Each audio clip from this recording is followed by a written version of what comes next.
Hey, what's up? Welcome back din sa ating Child Needs Some Bobs TV. Alright, so tayo nagbabalik ulit mga babayan at ngayon ay pag-uusapan natin ang ino-offer ng Sweden na armas laban sa China at mga bagong patrol warship ng Pinas. Paparating na mga babayan.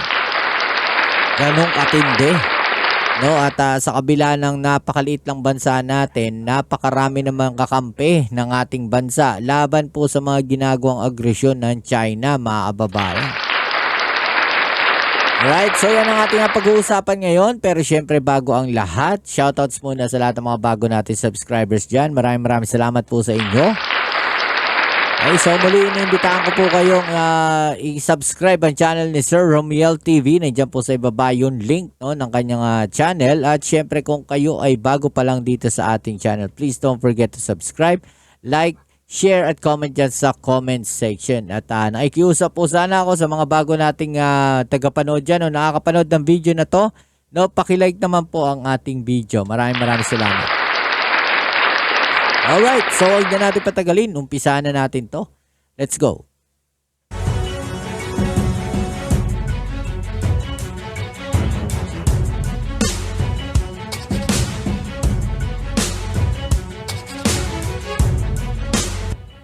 Sa bagong balita na ating nakalap, nagkaroon na naman ng panibagong tensyon sa West Philippine Sea, lalong-lalo na sa pinag-aagawang teritoryo sa Scarborough Shoal. Ito mga babayan, yung ginawa po na na maneuver o dangerous maneuver ng chopper ng China, mga babayan, PLA Navy ba to? Yung chopper nila mga babayan. Ayan, sobrang lapit po dun sa eroplano ng BFAR. Napakadelikado niyan mga babayan dahil isang pagkakamali lang niyan, yung hélice niyan po pwedeng tumama dito sa eroplano. Ganyan po yung kanilang mga ginagawang mga dangerous maneuver mga babayan na kung saan talaga ng mga pag nagkamali may madadamay na tao. Pero pagka sila pumapasok sa territorial waters ng ibang lugar o airspace ng ibang lugar, hindi ginagawa sa kanila yan dahil disiplinado yung ibang bansa. Etong mga Chinese na to, mga walang disiplina yan. Mga hinayupak yung mga yan. Diba? Mga bastos. Tapos pagka nagkabanggaan yung mga eroplano na yan at saka itong chopper na to, sisisihin pa nila yung eroplano ng BFAR. Sasabihin nila, kasi kayo pumasok sa teritoryo namin. Kayo pumasok sa airspace namin. Diba? Kahit na maling-mali, i-insist nila na sila yung tama. Diba? Ganun yung kanilang mga ginagawa dyan mga babaeng. Kaya siguro panahon na dapat na magpakita rin tayo ng tapang dito sa mga hinayupak na to. What if kung sa kanila natin gawin yan? Paggain natin yung mga chopper nila na yan. Matapos halos banggain na ng Z-9 naval helicopter ng Chinese Navy, ang Cessna Caravan aircraft ng BFAR nitong linggo lamang, at nasa 3 metro na lamang. Takot din naman, tumakbo rin naman. Ang layo ng dalawang aircraft. Makikitang masyado nang nagiging agresibo ang China at hindi na Chinese Coast Guard ang problema ng Pilipinas sa ngayon, kundi Chinese Navy na mismo. Kaya mas lalong nagiging pahirapan ngayon ang sitwasyon sa West Philippine Sea. Dati Coast Guard lang, Ngayon Navy na. Talagang gera na hinahanap na itong China na to. Gulo na talaga yung hinahanap nila. At kulang din sa pangdepensa ang ukbong sinatahan. Dagdagan pa ito ng mga umaaligid na warships ng China sa ating territorial waters na bantay sarado din naman ng ating Philippine Navy. Ngunit hindi maikakailang unti-unti na talaga tayong pinapasok ng China. Tama. At makikita talaga kung gaano kahina ang kakayanan ng Pilipinas. Kaya nga napapanahon na mga babayan na dikitan na natin itong mga Chinese Navy na to. Hindi na po pwede yung ganong-ganong ginagawa nila. Pambabastos ang pagsasalaula na yan Diba? Kung pumapasok na sila sa territorial waters natin, dikitan na.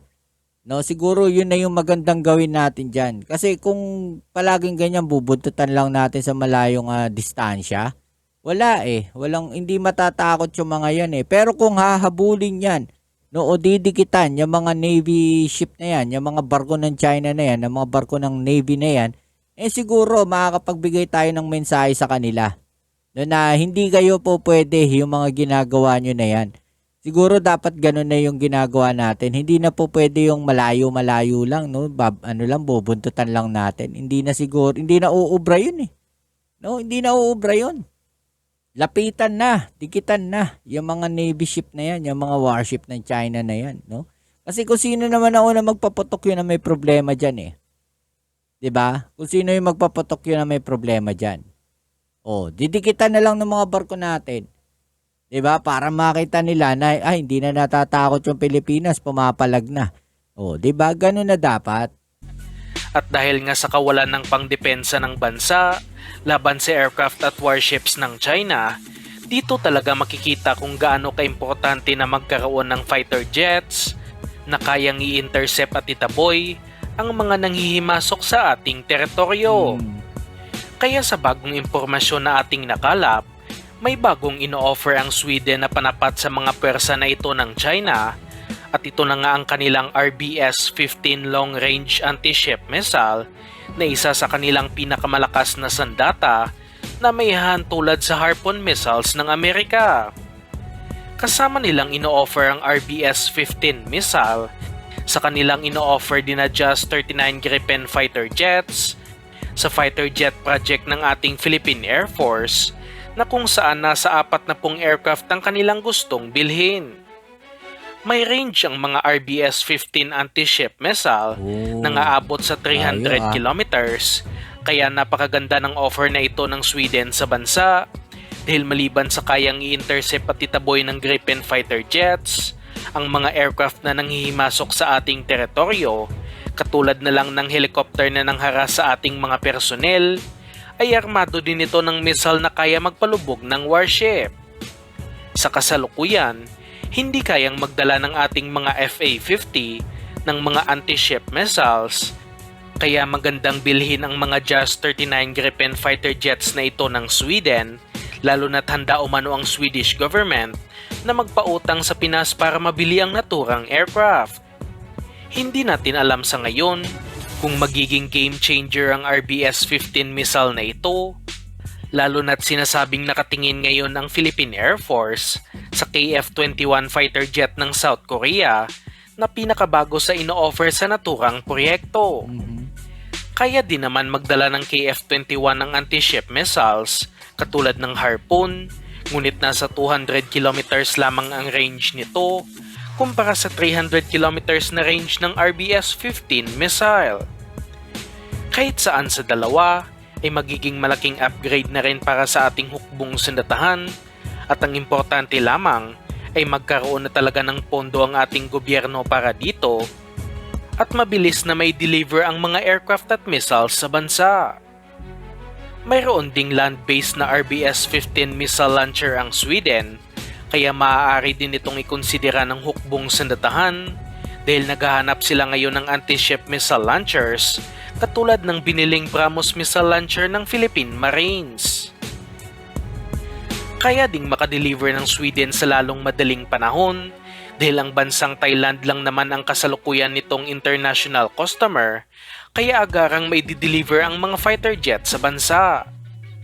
Ngunit sa aking opinyon lamang, hindi sapat na Gripen lamang ang kukunin ng bansa at dapat ding bilhin pati ang mga KF-21 dahil mayroon itong semi-stealth capabilities na kung saan ang ibang components nito ay kapareho sa F-35 ng Amerika.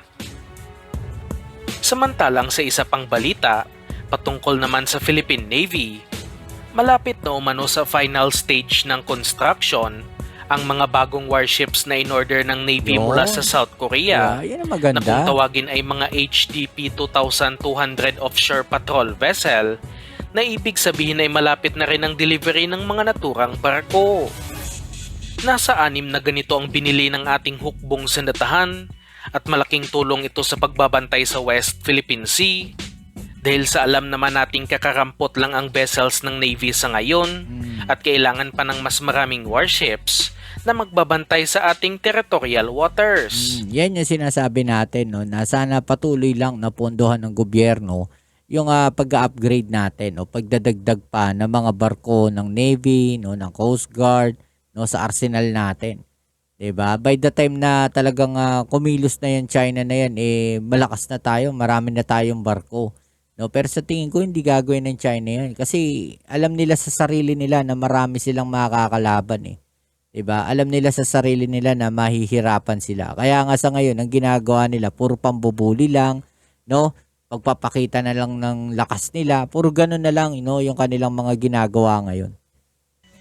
Sa kasalukuyan, armado lang ito ng isang 76mm naval gun, dalawang 30mm autocannon, at ilang mga heavy machine guns, ngunit pwedeng lagyan ang mga ito ng anti-ship missiles, pati na rin triple torpedo launchers kung magkakaroon ng budget para dito sa susunod na taon.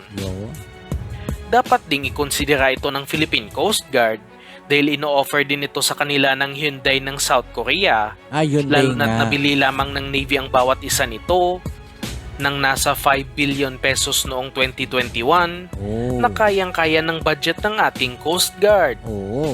Sa ngayon, naghihintay na lang tayo na formal na i-anunsyo kung kailan ang mga naturang warship darating sa Pinas at may deploy na upang magpatrolya sa West Philippine Sea. Mas maraming barko na deploy dyan, mas maganda. Yun, mga kababayan, no? Mas maraming barko na naka-deploy sa West Philippine Sea, mas marami tayong proteksyon, no? Mas maganda po yan. 'Di ba? Mas hindi makakakilos itong mga Chinese na to, mga kababayan, no?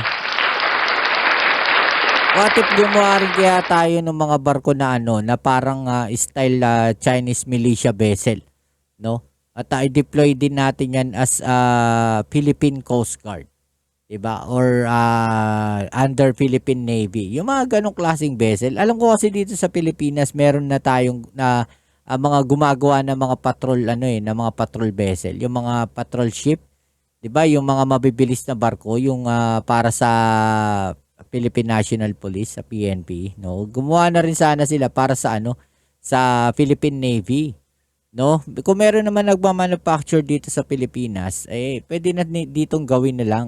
No, mas maganda nga po 'yun, nakakapag-provide pa 'yun ng trabaho at mas mabilis siguro yung turnover pagka dito gagawin sa Pilipinas. Kung mga patrol lang naman, mga patrol ship lang naman, kaya na siguro dito sa Pilipinas 'yan, 'di ba? Na i-accompany na lang nung mga barko natin na medyo malalaki na merong mga armas, 'di ba? Siguro mas maganda yung ganong klaseng pagpapatrol. Mas maraming nagpapatrol, mas maganda. Mas na-anticipate natin, no? Mas nahaharang natin, no, yung mga barko na yan ng China na paikot-ikot, pakalat-kalat dyan po sa West Philippine Sea. At sa kung saan-saang lupalop, no, ng Pilipinas, dyan malapit sa Palawan, di ba? Yung kasi yung nagiging problema, hindi natin nakikita yung galaw ng mga barko ng China. Alam niyo yun, kulang-kulang din tayo sa mga radar system at doon sa mga nagpapatrol talaga na barko. Kulang na kulang tayo. By the time na mas marami na tayong barko, mas maganda po yan. Mas naiikutan natin yung ating territorial waters, no? 'Di ba? Mas maganda po 'yun, 'di ba? Alright, so yan muli, maraming salamat sa lahat ng mga patuloy na nakasuporta dito sa ating channel. Kita-kits tayo sa ating next video upload. Don't forget to subscribe sa channel ni Sir Romiel TV.